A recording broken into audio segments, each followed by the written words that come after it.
Точно на Пладне, стотина камиони на 9 гранични премини го блокираа товарниот сообраќај. Револтирани од одлуката за ограничен престој во Шенген зоната, бараа да не се третираат како туристи, туку како професионални возачи.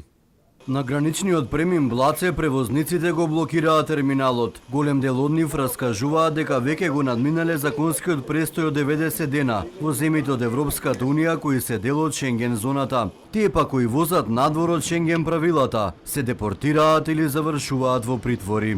Во притвор се ставаат како криминалци по 2 дена држани во притвор.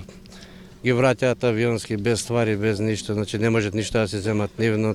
Колку и за европјаните добро, толку и за нас е добро, пошто многу фирми има што се европски големи, што работат со Балканот, зависат од нас. Како да е у 180 дена, ние ги пречекоруваме тие 90 дена.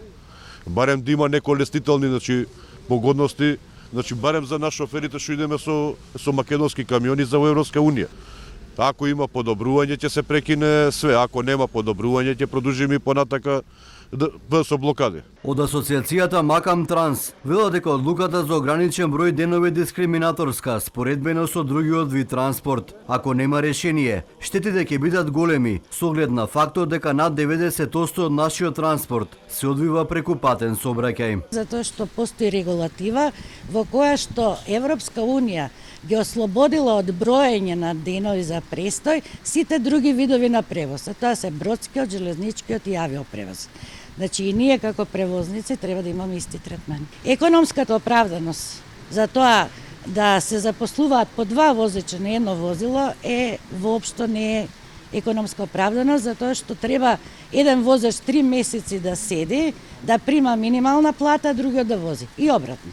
Што значи дека никој нема да се случи. Тоа не одговара нити на возачите, нити на превозниците. Министерот за транспорт и врски Николовски даде поддршка на блокадата. Се надева на слух од Европската унија, понудувајќи 3 како што рече оптимални решенија. Првото решение е да се одложи примената на новиот електронски систем за превозниците.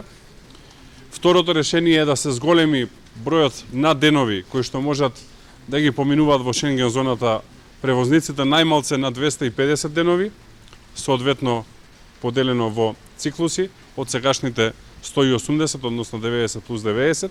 И третото решение е да не се третираат како туристи професионалните возачи и превозници, туку да се третираат онака како што треба, како професионалци. Протестот, како што истакна организаторите, предупредувачки доаѓа на време, а месеците февруари и март треба максимално да се искористат и земите членки на Шенген зоната да изнајдат решение. Правилото 90-180 за престој во земите од Шенген зоната не е ново, но откако бројот на земите членки во Шенген зоната се зголеми на 29, маките на превозниците се зголемија.